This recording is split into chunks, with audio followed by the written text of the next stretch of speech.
Good evening दोस्तों, आपके अपने YouTube चैनल सासाई टेक में आपका स्वागत है।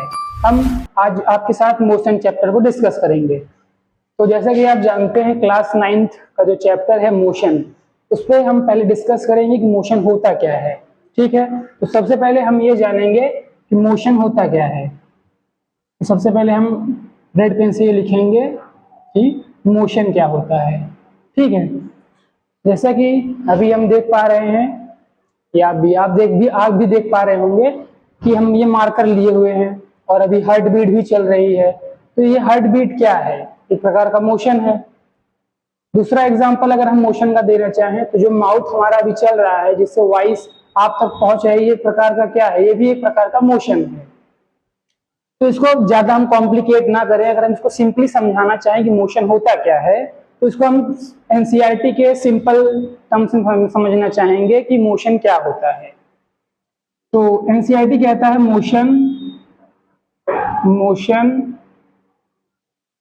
Is a change of position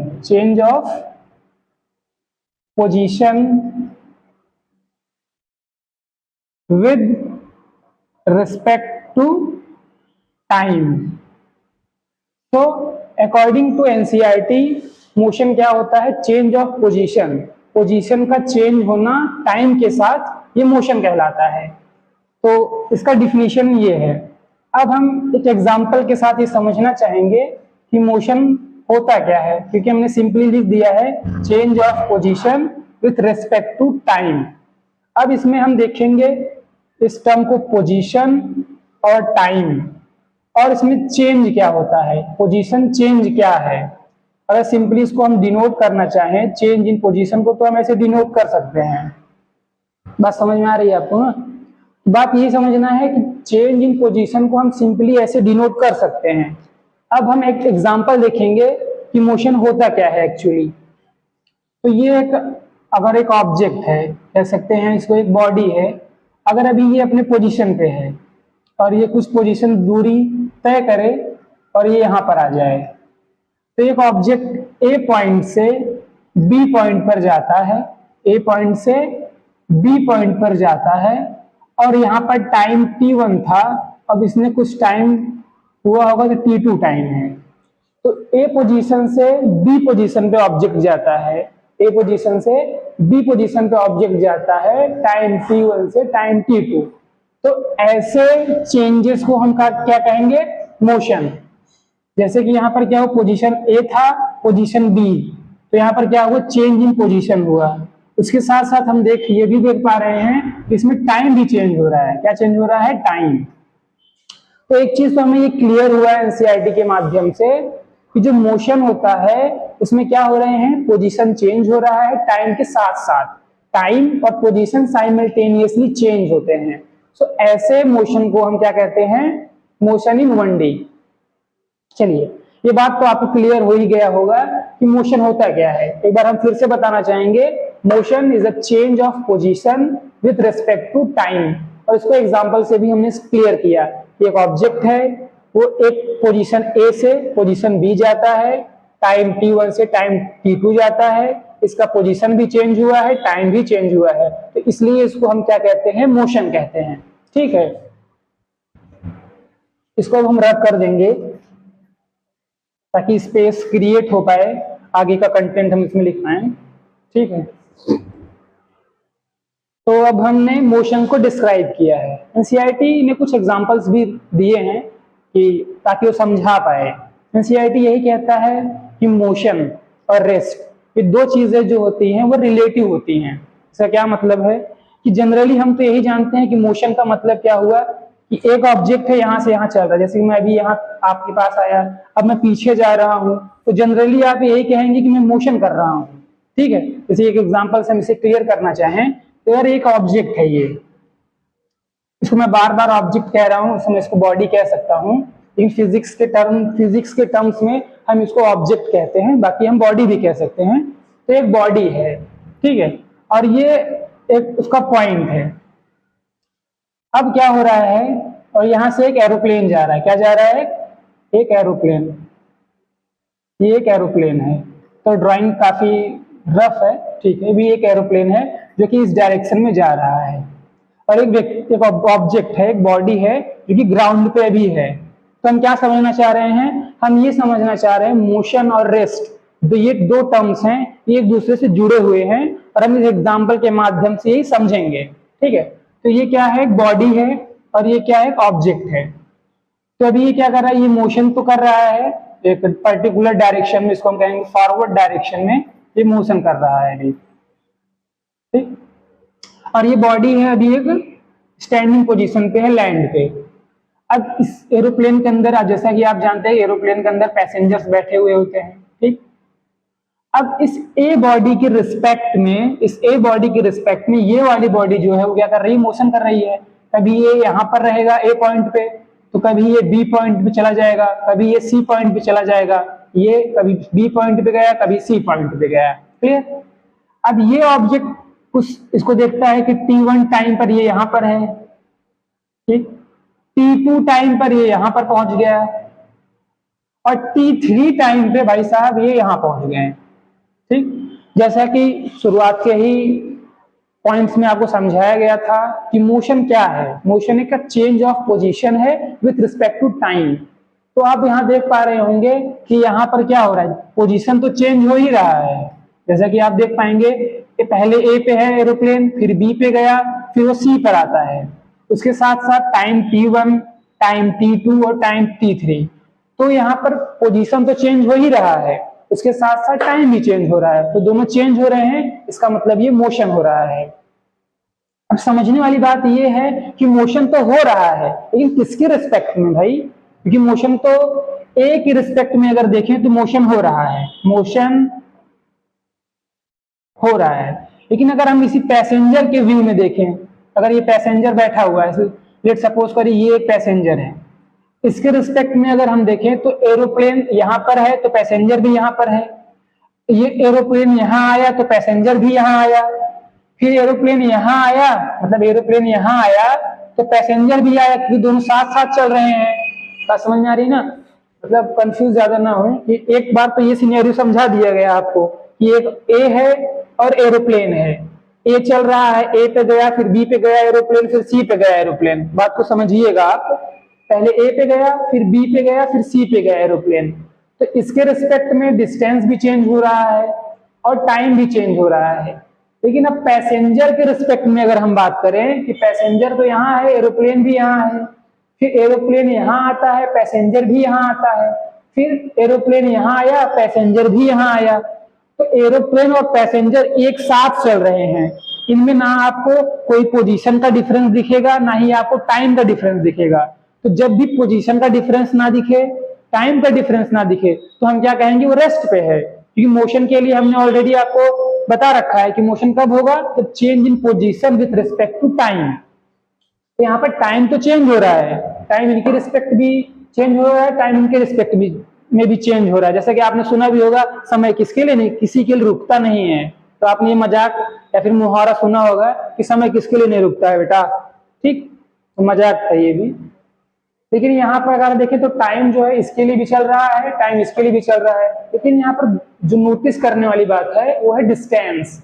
इसके लिए तो डिस्टेंस चेंज हुआ कि ए पर गया, बी पे गया, सी पे गया, तो डिस्टेंस तो चेंज हुई भाई। लेकिन पैसेंजर के लिए डिस्टेंस चेंज नहीं हो रहा है, तो पैसेंजर के रिस्पेक्ट में तो भाई अभी जो स्टोरी चल रहा है वो रेस्ट का ही चल रहा है। ठीक है, तो हमने यहाँ समझा गया, हमने यही समझा कि एक सिचुएशन है जिसमें एक समय तो मोशन शो हो रहा है, अगर एक रिस्पेक्ट में एरोप्लेन क्या है, मोशन में है, पैसेंजर के रिस्पेक्ट में एरोप्लेन क्या है, रेस्ट में है ना। तो पैसेंजर के रिस्पेक्ट में एरोप्लेन किसमें है, रेस्ट में, और पैसेंजर के ही रिस्पेक्ट में ये वाली बॉडी जो ए है वो कैसे है, मोशन में है। तो हमने इसके माध्यम से क्या समझा, एक ही मोशन चल रहा है, सॉरी मोशन उसको नहीं कहेंगे, एक ही केस चल रहा है, और उस केस में हमें दो चीज देखने को मिला। पहला ये देखने को मिला मोशन, और दूसरा ये देखने को मिला रेस्ट। तो एक साथ हमें दोनों चीज देखने को मिला कि एक ही सिचुएशन है, सिचुएशन तो एक ही है, लेकिन उस सिचुएशन में हमें एक तो रेस्ट देखने को मिल रहा है, दूसरा मोशन देखने को मिल रहा है। ठीक, तो ये सारी चीजें हमें एक साथ देखने को मिल रही हैं एक ही सिचुएशन में। तो ऐसा कह पाना काफी टफ पड़ेगा कि हम कभी किसी को मोशन में कहें, कभी किसी को रेस्ट में कहें।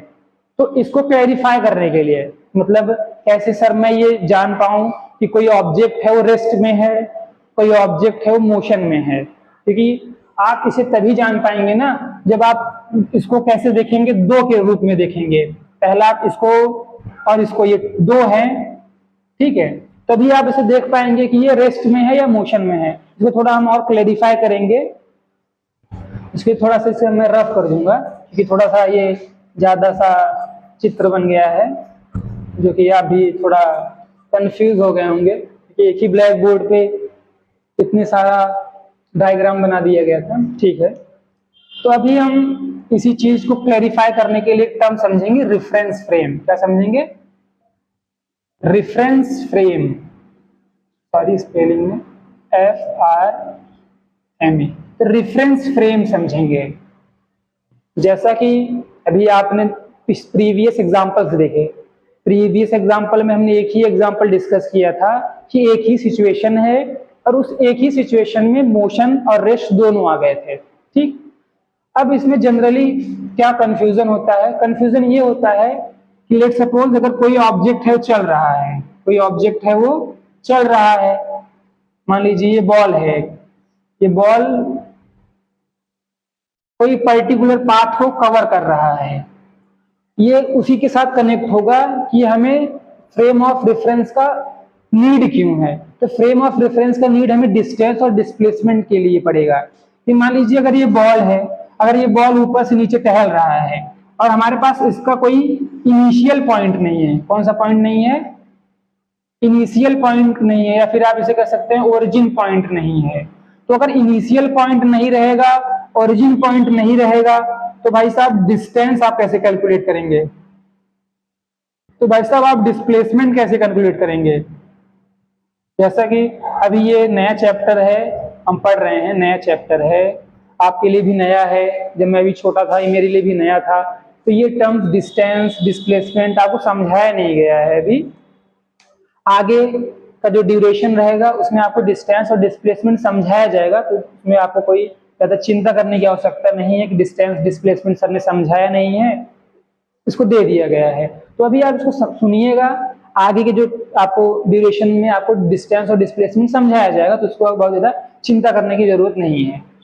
तो अगर भाई इसका इनिशियल पॉइंट नहीं मिलेगा या ओरिजिन नहीं मिलेगा, तो हम इस केस में डिस्टेंस और डिस्प्लेसमेंट नहीं निकाल पाएंगे। वो कैसे? लेट भाई अगर हमारे पास इसका ओरिजिन पॉइंट ही नहीं रहेगा तो हम इसको मेजर कैसे करेंगे? कहाँ से मेजर करेंगे? यहाँ से मेजर करें, यहाँ से मेजर करें? जनरली आपको ये दिख रहा है कि भाई यहाँ पर ओरिजिन है, लेकिन यहाँ पर ओरिजिन है नहीं, ये इनफाइनाइट है, कहीं भी इसकी ओरिजिन हो सकती है। तो हम मेजर कहाँ से करेंगे? भाई ये बॉल आया कितना, अगर उसका डिस्टेंस कैसे निकालेंगे? डिस्टेंस नहीं निकाल पाएंगे ना बिना रेफरेंस पॉइंट के, बिना ओरिजिन के। रेफरेंस पॉइंट और ओरिजिन दोनों बात एक ही है। तो इसीलिए रेफरेंस फ्रेम ऑफ रेफरेंस का नीड पड़ा, डिस्टेंस और डिस्प्लेसमेंट कैलकुलेट करने के लिए। दूसरी बात, रेस्ट और मोशन बताने के लिए कि कोई सिचुएशन में ऑब्जेक्ट रेस्ट में कहाँ है और मोशन में कहाँ है, इसके लिए हमें फ्रेम ऑफ रेफरेंस की जरूरत पड़ी। ठीक है, तो अब ये तो हमें पता चल गया कि फ्रेम ऑफ रेफरेंस का नीड क्या है। अब हम ये देखेंगे कि फ्रेम ऑफ रेफरेंस होता क्या है। ठीक है, फ्रेम ऑफ रेफरेंस होता क्या है, तो इसको मैं इरेज कर देता हूँ कि फ्रेम ऑफ रेफरेंस समझाने के लिए मैं इसको इरेज कर देता हूँ पहले, ताकि अच्छे से हम फ्रेम ऑफ रेफरेंस को समझ सकें। चलिए, फ्रेम ऑफ रेफरेंस क्या होता है? अगर आपने कहीं पढ़ा हुआ हो, कहीं से, किसी बुक से, किसी यूट्यूब चैनल से, तो जनरली फ्रेम ऑफ रेफरेंस यही बताया जाता है कि बॉडी की ओरिजिन क्या है, बॉडी ने कहाँ से मोशन को स्टार्ट किया है। ये ओरिजिन पॉइंट जो होता है, ये ओरिजिन पॉइंट क्या है? ये ओरिजिन पॉइंट, ये ओरिजिन पॉइंट या ओरिजिन पॉइंट कह लीजिए, या इसी को हम बोल देते हैं फ्रेम ऑफ रेफरेंस। ये ओरिजिन पॉइंट हो गया। अब बेसिकली हम फिजिक्स में हैं, तो फिजिक्स में आपको क्लास 9th के मैथ में ही कोऑर्डिनेट ज्योमेट्री भी पढ़ाया जाएगा, सॉरी, तो कोऑर्डिनेट ज्योमेट्री भी आपको पढ़ाया जाएगा। तो कोऑर्डिनेट ज्योमेट्री में जो ये रहता है, आपको बताया जाता है कि ये y एक्सिस है, ये x एक्सिस है, तो इस पॉइंट को जिसको हम बोलते हैं 0,0 और इसी को ही बोला जाता है ओरिजिन। क्या बोला जाता है? ओरिजिन। ठीक है, इसको क्या बोला गया है? ओरिजिन। और ये 0,0 का मतलब है कि अभी ऑब्जेक्ट जो है वो यही है। जैसे जैसे ऑब्जेक्ट वो एक्स की डायरेक्शन में बढ़ेगा तैसे तैसे जो वैल्यू है वो चेंज होगी, जिसको हम ये एक्स और वाई की जो वैल्यू है वो चेंज होती जाएगी। जब ये चेंज होती जाएगी तब हम कहेंगे कि ओरिजिन से बॉडी जो है वो 5 आ गया, 10 आ गया। तो हम लोग कहाँ से कैलकुलेट करते हैं? इस पॉइंट से कैलकुलेट करते हैं ना, ओरिजिन से। तो ओरिजिन रहेगा तो इससे आप डिस्टेंस कैलकुलेट कर पाएंगे, इससे आप डिस्प्लेसमेंट कैलकुलेट कर पाएंगे। ठीक, ये तो हमने क्या देखा पहले क्लास, पहला जो टॉपिक हमने स्टार्ट किया था उसमें हमने मोशन के डिस्क्रिप्शन देखा कि मोशन होता क्या है। फिर उसके बाद हमने देखा रेफरेंस पॉइंट क्या होता है, एक एग्जाम्पल के माध्यम से एरोप्लेन और एक आदमी जो खड़ा था नीचे, उसके माध्यम से हमने ये समझा कि एक ही सिचुएशन में रेस्ट भी हो सकता है और एक ही सिचुएशन में मोशन भी हो सकता है बॉडी का। तो ये कह पाना बड़ा डिफिकल्ट है एक ही सिचुएशन में कि वो कोई भी ऑब्जेक्ट है वो मोशन कर रहा है या वो रेस्ट पे है। उसके लिए सबसे ज्यादा इंपॉर्टेंट क्या था? Frame of reference. तो हमने फ्रेम ऑफ रेफरेंस या ओरिजिन को समझाया कि फ्रेम ऑफ रेफरेंस क्या होता है। फ्रेम ऑफ रेफरेंस होता है कि किसी भी स्टार्टिंग पॉइंट को हम बोलते हैं ओरिजिन और इसी को फ्रेम ऑफ रेफरेंस बोला जाता है। अब एनसीईआरटी फ्रेम ऑफ रेफरेंस को एक ऐसे भी तरीके से, दो तरीके से समझाता है एनसीईआरटी। पहला तरीका होता है उसका ये कोऑर्डिनेट सिस्टम से। दूसरा तरीका जो होता है वो ऐसा होता है एग्जाम्पल के माध्यम से। एक बॉडी है, उसने ए पॉइंट से स्टार्ट किया, फिर वो जाता है बी पॉइंट पे, फिर वो जाएगा सी पॉइंट पे। तो वो ए पॉइंट उसका ओरिजिन माना गया, बी पॉइंट क्या हो गया? फाइनल पॉइंट माना गया। फिर एक समय बाद फाइनल पॉइंट चेंज हो रहा है, तो ये इनिशियल पॉइंट हो गया उसका। ठीक है, तो ये इसका फाइनल पॉइंट हो गया, क्योंकि फाइनल पॉइंट चेंज हो रहा है। तो ये फाइनल 1 है, ये फाइनल 2 है। ठीक, तो अगर आपको इनिशियल फाइनल भी ना समझ में आ रहा हो तो आपको ये भी क्लेरिफाई कर दें, इनिशियल का मतलब है ओरिजिन, जहां से ऑब्जेक्ट ने मोशन स्टार्ट किया है, और फाइनल का मतलब हुआ ये कि जहां तक अभी वो पहुंचा है। जैसे कि इसने स्टार्ट यहाँ से किया तो ये इनिशियल हो गया, फिर ये यहाँ पर आके पहुंचा तो इसका फाइनल है ये, फिर इसका फाइनल ये हो गया। तो फाइनल चेंज हो रहा है, ये इनिशियल या ओरिजिन पॉइंट चेंज नहीं हो रहा है। बात आपको समझ में आ ही गया होगा। अब हम टॉपिक को आगे बढ़ाएंगे और आप ध्यान से सुनिएगा इसे। टॉपिक थोड़ा सा लेंदी है लेकिन हाँ इंटरेस्टिंग काफी है। इंटरेस्टिंग इसलिए भी है क्योंकि हमें जनरली स्कूल में टीचर्स पूछते हैं कि बताओ बेटा रेफरेंस पॉइंट क्या है। चलो छोटू खड़े हो जाओ, रेफरेंस पॉइंट बताओ। चलो अभिनव खड़े हो जाओ, रेफरेंस पॉइंट बताओ। XYZ नाम हो सकते हैं, अभिनव हो सकता है, रोहित, अमन, विशाल, तो नाम XYZ हो सकते हैं। नाम का कोई ज्यादा हम वो नहीं रखेंगे प्रायोरिटी, बट हाँ स्कूल में ये क्वेश्चंस पूछे जाते हैं ना, रेफरेंस पॉइंट बताओ भाई। या फिर आप किसी रिलेटिव के मैरिज हॉल में गए, आप खड़े हुए हैं, पापा आपके साथ हैं, कोई आ गया टीचर्स आपसे मिलने, जनरली क्वेश्चन पूछ लेते हैं, चलो बताओ डिस्टेंस क्या होता है, डिस्प्लेसमेंट क्या होता है, रेफरेंस पॉइंट क्या होता है। तो इन सबको आप जवाब दे पाए, इसलिए नहीं कि उनको डिसरिस्पेक्ट करना है, इसलिए कि आपको भाई चीजें आती हैं, आप पढ़ रहे हैं, आप इंटेलिजेंट हैं। ठीक है, तो टेक्नोलॉजी के इस दुनिया में हम पीछे ना रह जाएं, इसके लिए भी साइंस और फिजिक्स और बेसिकली हर एक सब्जेक्ट पढ़ना बहुत जरूरी है। ठीक है, तो ये था एक एडिशनल नॉलेज जो कि आप होपफुली आपको पहले से आता भी होगा और आपको बता भी दिया गया है। तो ठीक है, तो जैसा कि ज्यादा उसमें टाइम वेस्ट नहीं करेंगे क्योंकि टाइम काफी इंपॉर्टेंट है आपके लिए। तो अब रेफरेंस पॉइंट के बाद कौन सा टॉपिक है जो कि हम एक्सप्लेन करने चलेंगे कि मोशन तो हमारा हो गया, फिर उसके बाद हमने क्या पढ़ा? रेफरेंस पॉइंट पढ़ा, एरोप्लेन का एग्जांपल भी देखा। अब उसके साथ साथ हम रेफरेंस पॉइंट को थोड़ा और क्लियर करेंगे एनसीईआरटी के बेसिस पे। तो एनसीईआरटी पहला तो कोऑर्डिनेट सिस्टम से वो करता है। थोड़ा इंक जो है अभी इस पे लाइटली चल रहा है, जो कि ठीक है। ये x है और ये y है। एक तरीका तो ये होता है जो कि कोऑर्डिनेट सिस्टम है। मैथमेटिकल एस्पेक्ट्स आपको फिजिक्स में काफी इंपॉर्टेंट है, तो मैथ की क्लास आप मिस मत करिएगा, मैथ काफी इंपॉर्टेंट है। ज्योमेट्री की क्लास जल्दी शुरू होगी। ठीक है, तो ये एक हमारा जो कोऑर्डिनेट ज्योमेट्री है इस पे हम फ्रेम ऑफ रेफरेंस बताते हैं। दूसरा तरीका जो एनसीईआरटी का फ्रेम ऑफ रेफरेंस बताने का वो है, वो इस तरीके से है कि एक मान लीजिए एक रेलवे है, क्या है, रेलवे है, तो एक रेलवे स्टेशन है, ये बढ़िया है भाई, क्या है, रेलवे स्टेशन है, ठीक। अब ये रेलवे स्टेशन देख पा रहे हैं आप, और इसमें 4 डायरेक्शन पहले हम डिनोट कर देंगे।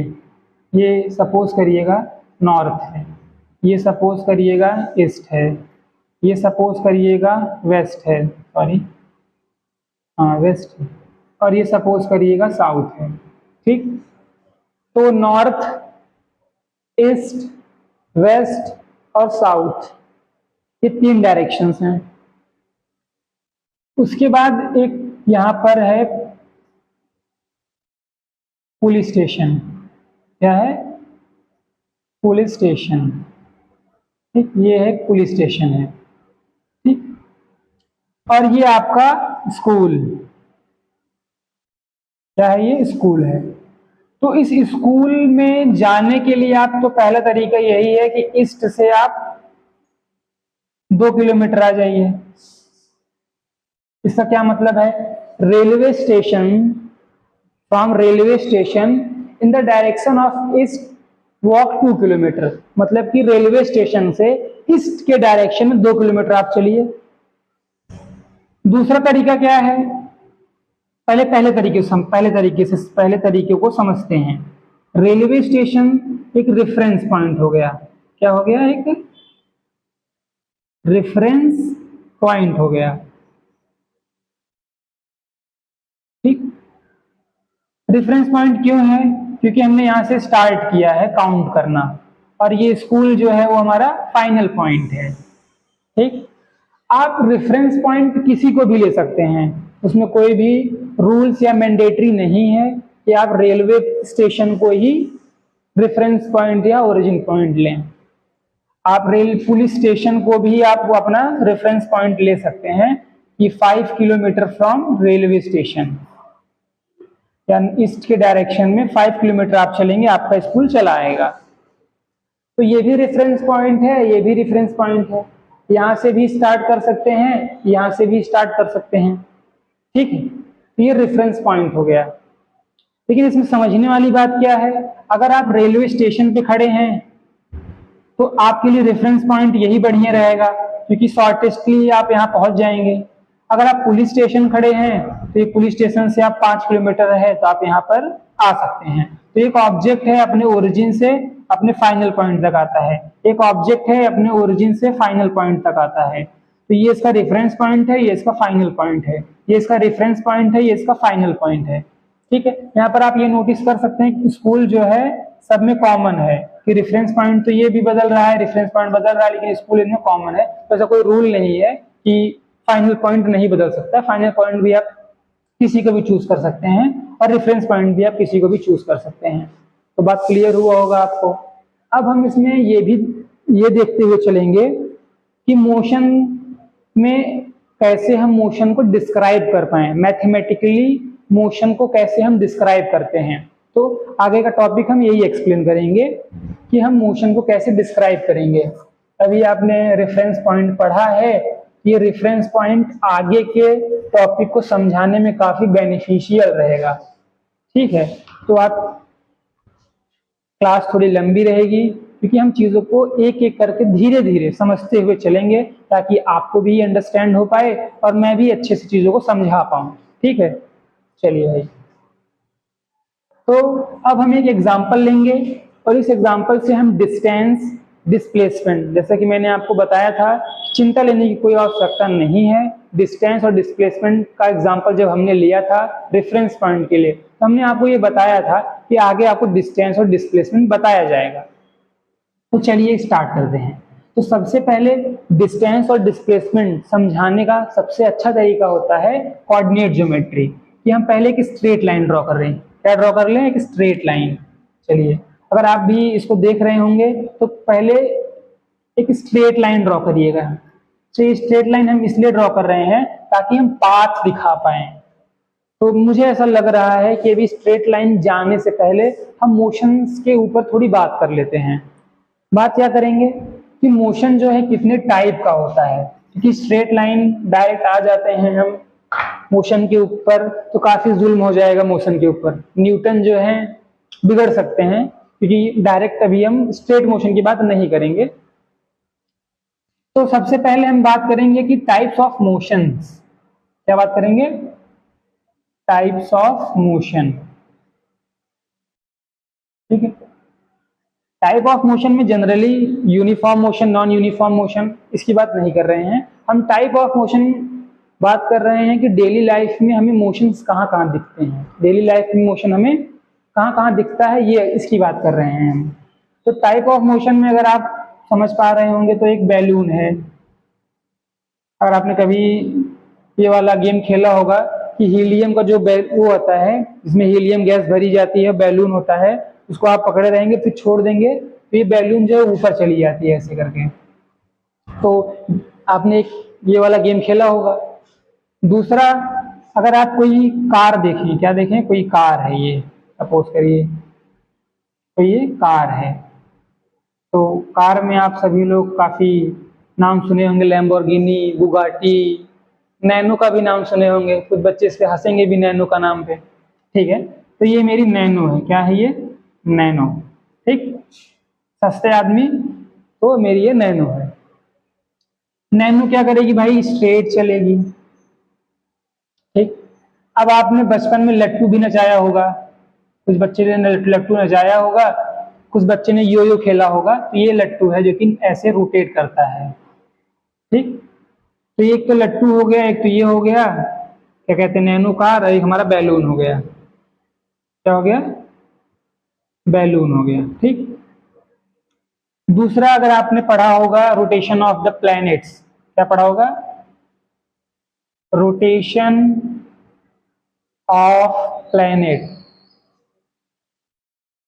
ठीक, रोटेशन ऑफ प्लैनेट, इसका डायग्राम बना दे रहे हैं। ठीक है, ये रहा आपका, अगर हम देख पा रहे हैं, ये अगर हमारा वो है, क्या कहते हैं, सेंटर है सन, और इसके आसपास जो है वो अर्थ क्या कर रहा है, वो रिवॉल्व कर रहा है। क्या कर रहा है? रिवॉल्व। और ये अपने एक्सिस पे क्या कर रहा है? रोटेट कर रहा है। अपने एक्सिस पे ये रोटेट कर रहा है। तो रिवॉल्व और रोटेट दो चीजें हो रही है। Revolve, revolving. ठीक है भाई, तो आप क्या देख पा रहे हैं? आप देख पा रहे हैं एक बैलून है जो फटाक से ऊपर जा रहा है, एक नैनो जो झटाक से आगे जा रही है, एक टॉप है लट्टू लेकिन नाच रहा है। एक अपने एक्सिस पे रोटेट, अपने एक्सिस पे क्या कर रहा है? रोटेट कर रहा है। क्या कर रहा है? रोटेट कर रहा है। ठीक है, ये क्या कर रहा है? रिवॉल्व कर रहा है। जो आपको ये बता दिया गया था कि रोटेट कर रहा है, रिवॉल्व कर रहा है। रिवॉल्व तो ये अपने सन के आसपास कर रहा है, बाकी अपने एक्सिस पे रोटेट कर रहा है। एक चीज। दूसरी चीज सर्कुलर मोशन। कौन सा मोशन है? Circular motion. जैसे कि कोई ऑब्जेक्ट है वो सर्कुलर मोशन कर रहा हो, पहले यहाँ पर है, फिर यहाँ पहुंच जाए, फिर यहाँ पहुंच जाए, फिर यहाँ पहुंच जाए।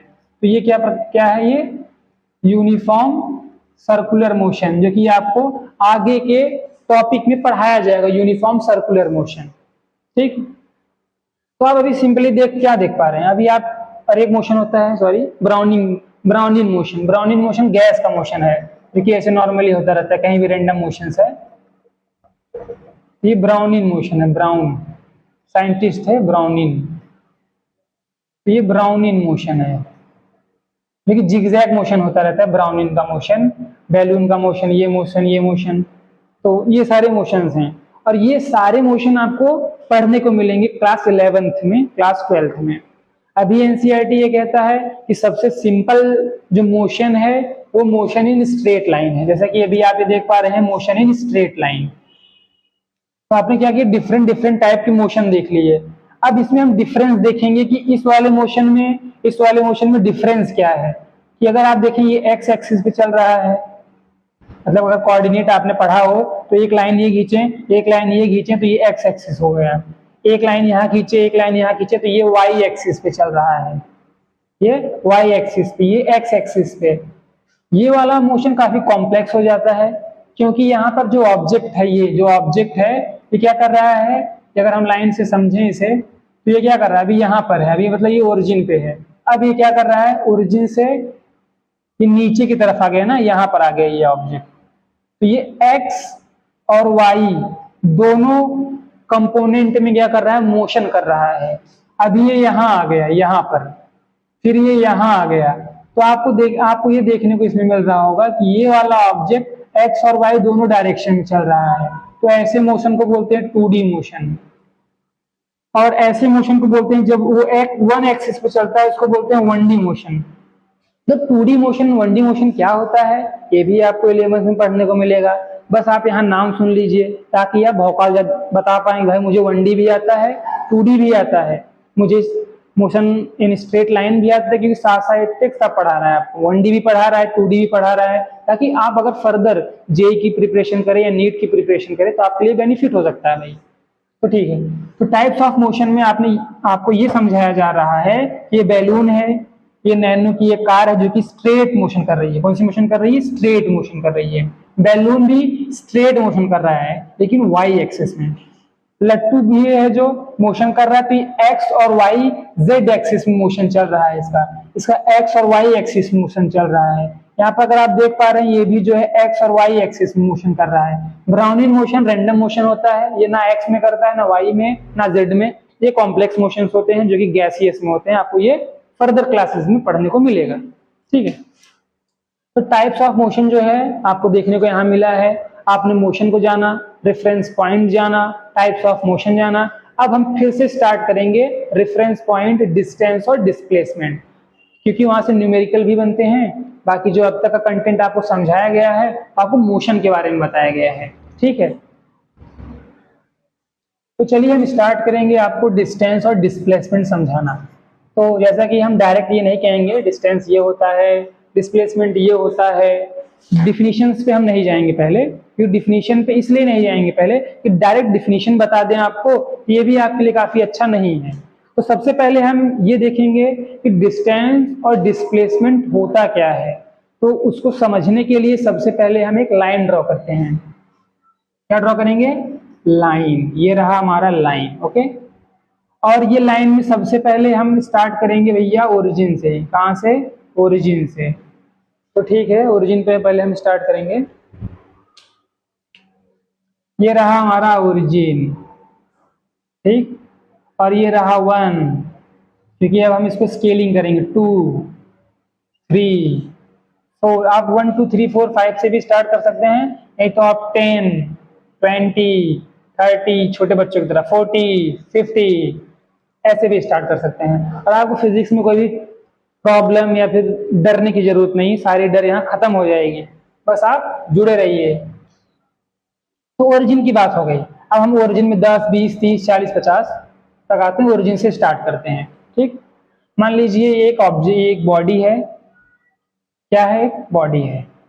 तो बॉडी जो है वो पहले 10 पे चली, फिर वो 20 पे चली, फिर वो 30 पे चली, फिर वो 40 पे चली, फिर वो 50 पे आ गई। ठीक, तो इसको थोड़ा अगर हम और रखें, ए बी सी डी और वो ई।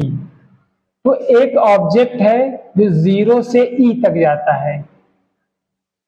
ठीक, फिर वो क्या यहां तक अगर हम समझे 0 से वो ई तक जाता है, तो इसने एक्चुअल पाथ कितना कवर किया, ये पाथ होता है, ये पाथ।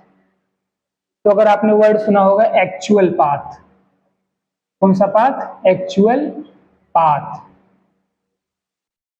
ठीक, एक्चुअल पाथ क्या होता है, तो आपने अगर छोटे क्लासेस में ये वर्ड सुना हो डिस्टेंस, क्या सुना हो, डिस्टेंस। तो यही डिस्टेंस ही क्या है, पथ है। ओ सर आपने तो डिस्टेंस अभी बताया ही नहीं है, और आप कह रहे हैं छोटे क्लासेस में पढ़ा था। तो डिस्टेंस है क्या, डिस्टेंस बहुत ज्यादा कुछ नहीं है, कि स्केल है। इसी को आप अगर मेजर करते हैं तो जितना उसका मैग्नीट्यूड है वो क्या है, डिस्टेंस है। ठीक है, तो ये डिस्टेंस है, ये पाथ है, और जो मैग्नीट्यूड रहेगा क्या रहेगा, मैग्नीट्यूड। ठीक, मैग्नीट्यूड, ओके। तो एक्चुअल पाथ जो डिस्टेंस है, तो हम चलो काउंट करना स्टार्ट करते हैं। 10, 20, 30, 40, 50। तो ये 50 क्या है? 10, 20, 30, 40, 50, और ये हमने मीटर में रखा है। ठीक, तो ये 0 से E तक जो उन्होंने कवर किया है, ये डिस्टेंस ये डिस्टेंस जो हमने 50 मीटर अभी स्केल से मेजर किया है, ये डिस्टेंस है। और डिस्टेंस क्या है? Actual path. क्या है? यही डिस्टेंस है, बहुत ज्यादा और कुछ नहीं, ये डिस्टेंस हो गया। एक टर्म आता है डिस्प्लेसमेंट। जैसे कि आपको बताया गया था, डायरेक्ट हम डिफिनीशंस पे नहीं जाएंगे कि आपको बता दिया जाए शॉर्टेस्ट डिस्टेंस या शॉर्टेस्ट पाथ बिटवीन इनिशियल और फाइनल, इसको बोलते हैं डिस्प्लेसमेंट। वो डिस्प्लेसमेंट होता है, लेकिन हम ये समझेंगे कि शॉर्टेस्ट पाथ जो इनिशियल से फाइनल बताया जाता है, वो आया कैसे। फिर डिस्टेंस हुआ ये 50 मीटर, इसमें डिस्प्लेसमेंट क्या है?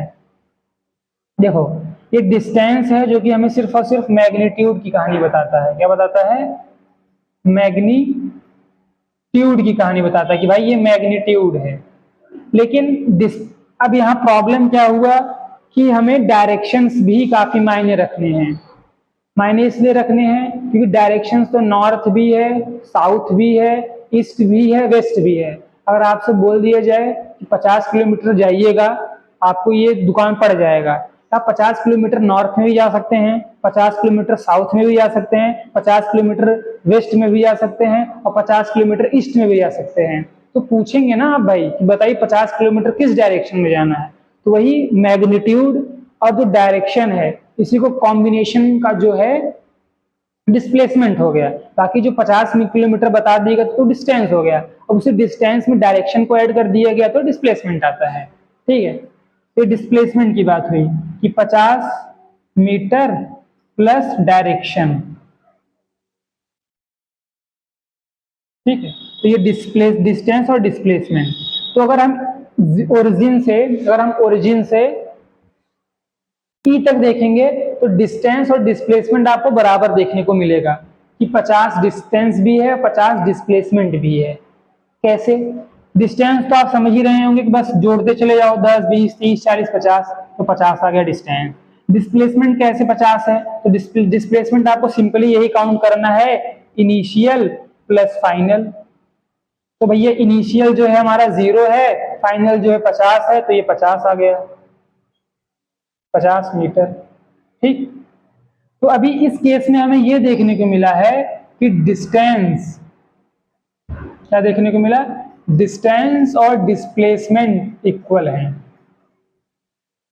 अब इंटरेस्टिंग बात यह रहेगी, इसको पहले हम इरेज कर देते हैं ताकि हम आगे इसे समझा पाएं आपको, ताकि आगे हम इसे आपको अच्छे से और समझा पाएं। ये वाला जो पोर्शन है इसको हम इरेज करते हैं और ये ऊपर वाला भी पोर्शन इरेज कर देते हैं। ठीक है, ये पोर्शन हम इरेज करते हैं।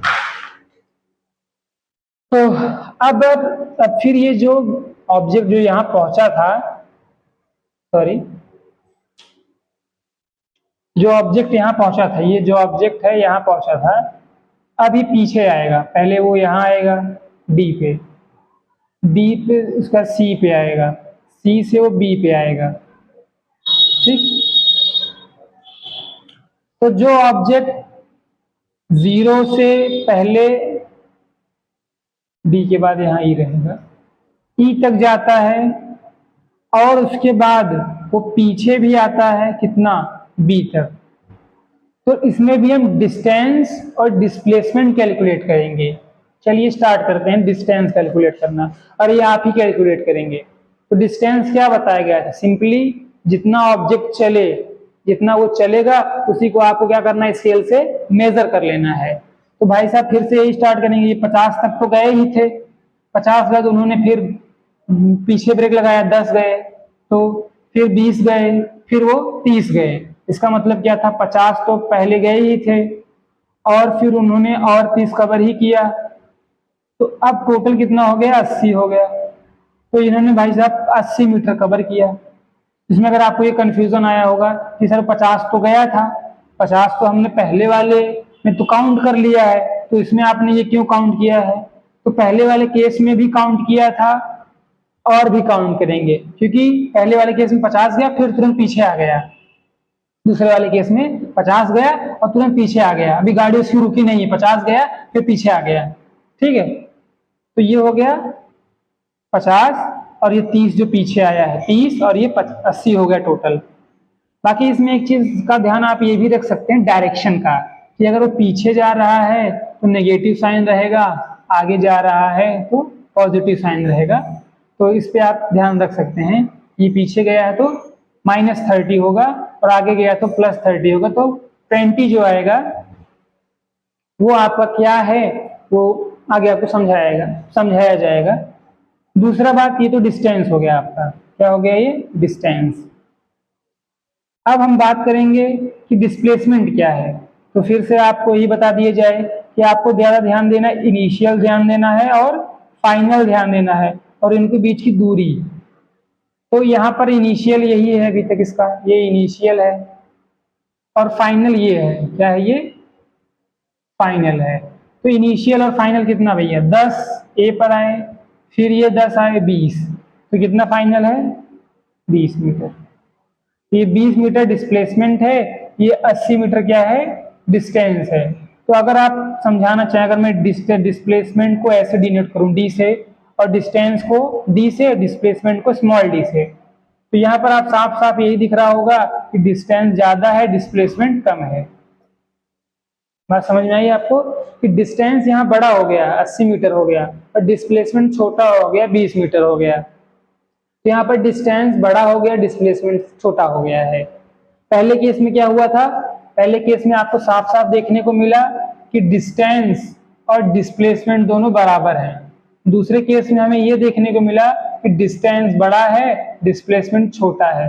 अब तीसरा केस हमें ये देखने को मिलेगा कि जिसमें डिस्टेंस तो बढ़ेगा, डिस्टेंस बढ़ेगा और डिस्प्लेसमेंट जो है वो 0 हो जाएगा। तो तीसरा केस अब हम देखेंगे, इसको हम इरेज कर दे रहे हैं। अब हम तीसरा केस देखेंगे, ठीक है। तो हम तीसरा केस देखेंगे।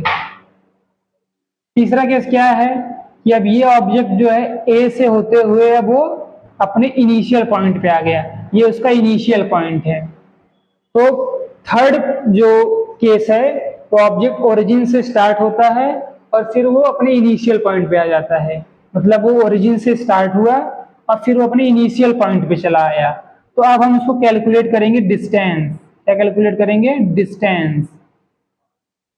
उसके साथ साथ हम ये भी कैलकुलेट करेंगे डिस्प्लेसमेंट क्या होता है। क्लास थोड़ी लंबी हो रही है लेकिन ठीक है, मजा भी आ रहा है क्योंकि हम इसको इजी वे में समझने का प्रयास करेंगे। डिस्टेंस क्या है, तो डिस्टेंस का आप ये समझिएगा, डिस्टेंस क्या है एक्चुअल पाथ को अगर हम मेजर कर लें स्केल से, किससे स्केल से मेजर कर लें, तो वही हमारा क्या हो जाएगा डिस्टेंस हो जाएगा। ठीक है, मैं आपके रिस्पांस का इंतजार करूंगा। श्योर, डिस्टेंस हो जाएगा। तो फिर से स्टार्ट करेंगे 10 20 30 40 50 60 70 80 90 और ये 100। तो भाई सिंपल सा आ गया ये 100 मीटर। ठीक है, डिस्प्लेसमेंट क्या है, इनिशियल देखना है, फाइनल देखना है, उनके बीच का डिस्टेंस निकाल लेना है। तो यहाँ पर इनिशियल भी क्या है 0 है, फाइनल भी क्या है 0 है, तो ये क्या आ गया 0 मीटर आ गया है। बात साफ हो गई आपको। 3 केस देखने को मिला, डिस्टेंस डिस्प्लेसमेंट इक्वल भी हो सकते हैं, डिस्टेंस और डिस्प्लेसमेंट में डिस्टेंस बड़ा भी हो सकता है, डिस्टेंस डिस्प्लेसमेंट में डिस्प्लेसमेंट 0 भी हो सकता है, लेकिन डिस्टेंस कभी भी 0 नहीं हो सकता है। तो इसमें एक क्वेश्चन है जिसको हम डिस्कस करते हैं आपके साथ ताकि ये क्लियर हो पाए। तो जैसा कि आपको ये भी समझाया गया कि रेफरेंस पॉइंट इसमें क्लियर हुआ कि रेफरेंस पॉइंट ये ओरिजिन पॉइंट है जहां से स्टार्ट हुआ है। ठीक है, अब हम कुछ क्वेश्चंस देखेंगे। इतने टॉपिक को सुनने के बाद कुछ क्वेश्चंस हैं। तो क्वेश्चंस में आपको यही बताया जाएगा, जब भी क्वेश्चन लिखा जाए, तो जब क्वेश्चन लिखा जाए, क्वेश्चन कंप्लीट हो जाए, आप वीडियो को पॉज करेंगे, पॉज करने और क्वेश्चन को पढ़ेंगे और खुद से उसे अटेम्प्ट करेंगे, और जब वो अटेम्प्ट हो जाए फिर वीडियो को जो है आप प्ले करके उसका आंसर देखेंगे। ठीक है, इससे क्या फायदा होगा, इससे आप ये जान पाएंगे आपने अभी तक वीडियो में कितनी चीजों को समझा है। ठीक है, तो इसको आप ईमानदारी से करिएगा। तो सबसे पहला क्वेश्चन हम यही रखेंगे, इसमें आपसे क्वेश्चन यही पूछा जाएगा कि डज, ठीक है, does displacement, does displacement will be zero. ठीक है, तो ऑप्शंस आपके रहेंगे यस, दूसरा ऑप्शन रहेगा नो। काफी इजी है, आपको ऑप्शन भी काफी इजी दिया गया है कि क्या कभी डिस्प्लेसमेंट जीरो हो सकता है। तो आप पॉज करेंगे और उसको लगाने का प्रयास करेंगे, काफी इजी है। ठीक है, तो इसका आंसर है यस कि डिस्प्लेसमेंट जो है जीरो हो सकता है। और छोटा सा क्वेश्चन है कि ये भी रहेगा, does ever distance will come negative और जीरो।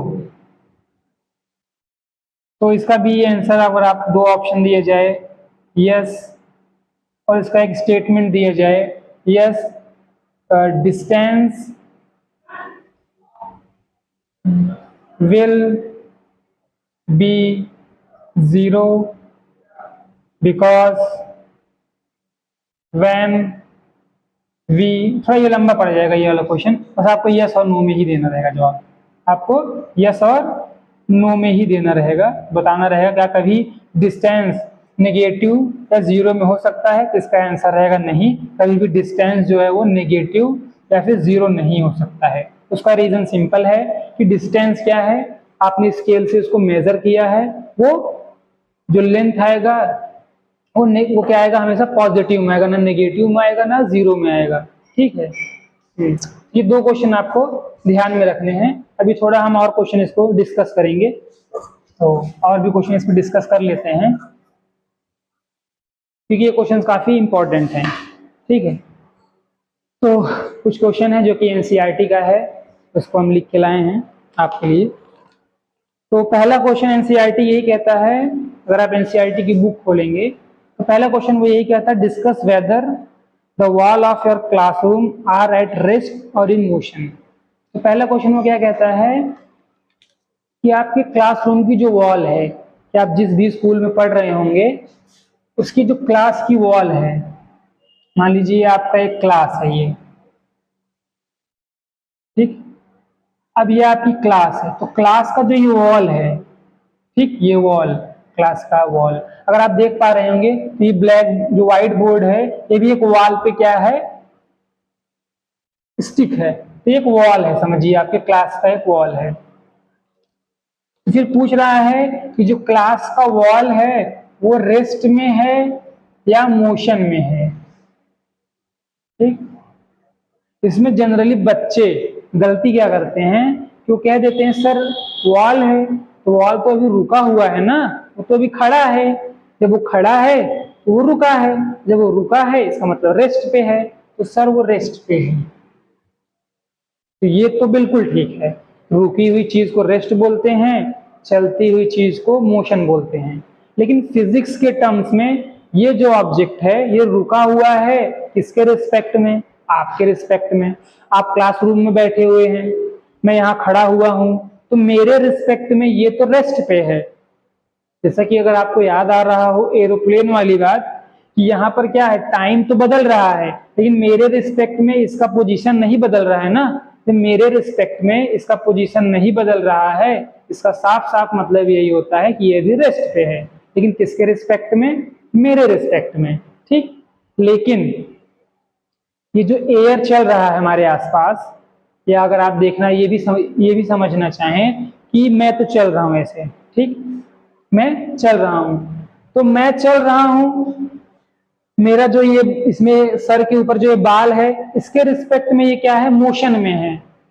इसके रिस्पेक्ट में सर के ऊपर जो ये बाल है उसके रिस्पेक्ट में ये मोशन में है, क्योंकि सर का जो ये बाल है और ये जो वॉल है इनमें क्या हो रहा है, पोजीशन में डिफरेंस आ रही है। अगर मैं यहाँ पर आऊं तो ये हेयर और ये वॉल, इनके बीच में क्या हुआ है, डिस्टेंस में क्या हुआ है, चेंज आया है, तो ये मोशन में है। ठीक, तो आपको इसका आंसर क्या देना होगा कि ये रेस्ट पे तो है, लेकिन किसके रिस्पेक्ट में, with respect to seating student.